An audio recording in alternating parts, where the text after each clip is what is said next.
Salut tout le monde, très urgent et très bonne nouvelle et beaucoup de révélations depuis l'Algérie et Moscou, l'Algérie et la Russie.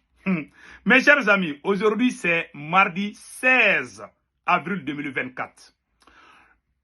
L'Algérie vient de demander à la Russie d'intervenir pour qu'il y ait la paix, la réconciliation entre l'Algérie et le Mali et le Niger. Tout le monde est au courant dans ces derniers temps, le courant ne passe plus entre l'Algérie et le Mali, entre l'Algérie et le Niger. Ça, c'est la première bonne nouvelle aujourd'hui. Après, on va vous donner des détails. Donc, l'Algérie demande à la Russie d'intervenir. Et l'Algérie demande à Vladimir Poutine de dire à Assimi et au général Tchami de pardonner l'Algérie. De pardonner, ce qui m'a beaucoup impressionné, l'Algérie veut que les Maliens pardonnent les terroristes de la SEMA qui sont là-bas. L'Algérie veut que les terroristes de la SEMA reviennent au Mali pour qu'il y ait la paix. Et ils vont rester à l'Algérie. S'ils viennent au Mali, c'est pour aller en prison. Après, on va vous donner. Ce que l'Algérie a dit là, on va vous faire cette révélation aujourd'hui. La vidéo aujourd'hui est très intéressante. La deuxième information aujourd'hui, mes chers amis, le Niger nous fournira bientôt, voilà, 150 millions de litres de gasoil à notre pays. Le contrat a été signé ce jour en présence du premier Choguel Kokala Maïga à Koulouba par le président Assimi Goïta. Ça, c'est une excellente nouvelle. Le Niger va nous fournir 150 millions de litres de gasoil, si je ne me trompe pas. Millions de litres de gasoil. Voilà, ça c'est une bonne nouvelle. La troisième nouvelle, Banque et rétablissement. Le SINABEF suspend son mot d'ordre de grève. Donc, il vient de suspendre leur mot d'ordre de grève. Ça, c'est une bonne chose. Nous venons d'apprendre que les Donso, les groupes d'autodéfense du Mali, les Donso, qu'on appelle les Donso, ont repoussé une attaque terroriste. Les chasseurs affirment que les drones non identifiés ont attaqué leur position. C'est-à-dire, actuellement, il paraît que certains groupes terroristes possèdent des drones. C'est ce qui est écrit ici. La source est abamako.com. Voilà. On va vous donner des détails. Mes chers amis, allons-y en Algérie d'abord. L'Algérie demande la médiation de la Russie. Voilà ce qui est écrit ici. Moscou intervient officiellement pour tenter de réconcilier Alger avec Bamako et Niamey. Je répète encore. Moscou intervient officiellement pour tenter de réconcilier Alger avec Bamako et Niamey. Donc, c'est Vladimir Poutine qui va parler. Puisque les trois pays là, ils sont tous proches de la Russie. Toutes les armes de l'Algérie viennent de la Russie. 99% des armements algériens viennent de la Russie. Donc, le Mali est proche de la Russie. Le Niger est proche. Donc, la Russie va intervenir officiellement. Je suis d'accord avec ça. Mais ce qui est dit ici, là, c'est trop ambigu. Mais écoutons. Voilà. Je vais vous lire ça tout de suite. Face à cette impasse qualifiée par de nombreux diplomates algériens de dangereux pour l'intérêt, voilà, pour l'intérêt géopolitique de l'Algérie, le régime Tebboune a été contraint de recourir à la médiation russe, alors que cette option était pendant longtemps exclue et écartée par le président algérien Abdelmadjid Tebboune et ses collaborateurs les plus proches, qui voulaient préserver la fierté de l'Algérie et refusaient de se rabaisser au rang des pays qui demandent de l'aide étrangère. Vous avez bien entendu? Donc, ils se sentaient supérieurs de nous. Voilà pourquoi, quand les autorités maliennes et nigériennes ont rappelé les ambassadeurs algériens dans ces pays-là pour leur dire, voilà ce que l'Algérie fait, c'est pas bon.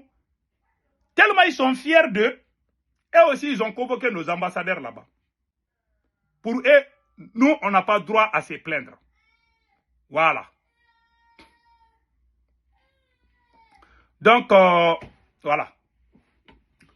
Rabaisser au rang de l'aide étrangère. Pour ces solutions avec les voisins directs du pays. Cette posture a visiblement été abandonnée au regard du sentiment très anti-algérien qui anime depuis le début de l'année 2024. Les nouvelles classes dirigeantes maliennes et nigériennes,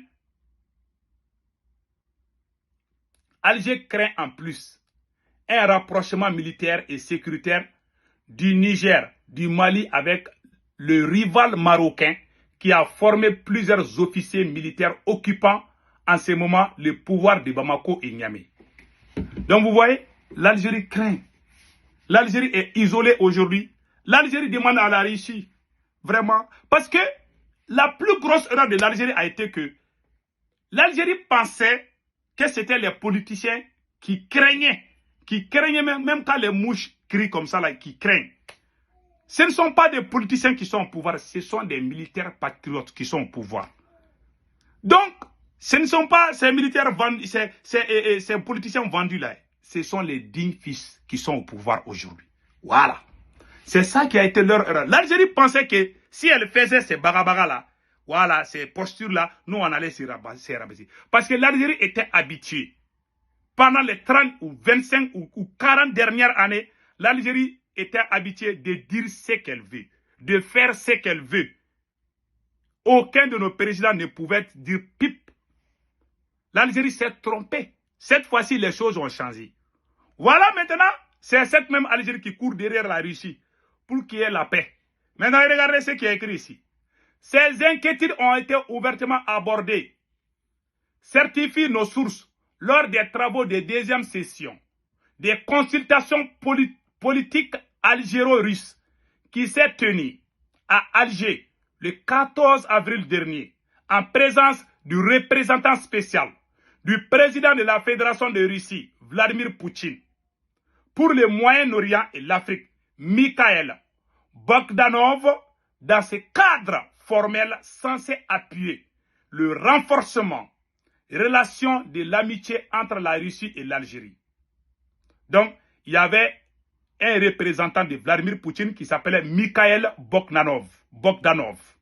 Donc, les dirigeants algériens ont abordé avec la délégation russe les problèmes et tensions qu'ils rencontrent avec les pays du Sahel et le rôle que pourrait jouer la Russie, devenue aujourd'hui premier partenaire stratégique de ces pays voisins de l'Algérie, dans un processus de réconciliation qui viserait à trouver un nouveau terrain d'entente entre Alger, Bamako et Niamey. Ouais. Donc, il y avait une rencontre entre les dirigeants russes, entre la délégation russe et la délégation algérienne. Donc, les Algériens ont profité pour demander à la Russie de parler avec les présidents maliens, les présidents nigériens, que ça chauffe aujourd'hui. La Russie s'est engagée officiellement. Donc, quand ils ont demandé à la Russie a accordé. La Russie dit, il n'y a pas de problème. On va parler avec le Mali et le Niger. La Russie s'est engagée officiellement, atteste nos sources, à réaliser cette mission de médiation, mais dont le succès reste encore incertain, car les autorités algériennes ont fait part de certaines exigences qui risquent d'offusquer, notamment le Mali, puisque Alger tient absolument à ce que les militaires et les Maliens acceptent de pourparler avec des mouvements armés séparatistes, la SEMA, de la minorité Touareg, alors que l'orientation officielle de l'actuel pouvoir au Mali est de mettre hors d'état de nuire militairement tous les groupes armés. Voilà ce qui est dans les coulisses. C'est-à-dire, l'Algérie veut le beurre sans le pain. L'Algérie veut se réconcilier, mais les gens qui ont tué les Maliens, l'Algérie veut encore protéger ces mêmes terroristes. L'Algérie veut être amie avec nous, mais l'Algérie veut que nous, on accepte que les terroristes viennent vivre chez nous pour nous tuer encore. Ça, c'est hors de question. Vous voyez? Toi, tu veux la paix avec tout, mais tu veux toujours que tes protégés de ces terroristes-là viennent encore. Ça, c'est impossible. Voilà ce qui va encore rendre les choses dures pour l'Algérie. Écoutons les restes. D'autres revendications algériennes ont été transmises à la délégation russe pour les soumettre au gouvernement de transition du Mali. Nous ferons dans nos prochaines publications des révélations détaillées sur ces réclamations algériennes et les dessous du processus de médiation russe au Sahel. Source abamako.com. Donc, nous attendons d'abord. Ces groupes armés-là, ils ne vont pas venir. Ils ne vont pas venir au Mali. S'ils viennent au Mali, c'est pour aller en prison. Ce sont ces mêmes groupes terroristes qui sont en Algérie. Et l'Algérie veut que ces mêmes personnes viennent encore. Que nous, on va parler avec des terroristes. Pourquoi? Ça, c'est hors de question. Donc, restons debout. Nous avons confiance en nos autorités maliennes et nigériennes. Et nous savons que le général Tchani ne va jamais accepter. Le président Assimi Goïta ne va jamais accepter cette proposition algérienne. Donc, mes chers amis, c'était ça les nouvelles d'aujourd'hui. Passez excellent week-end. Ciao, ciao.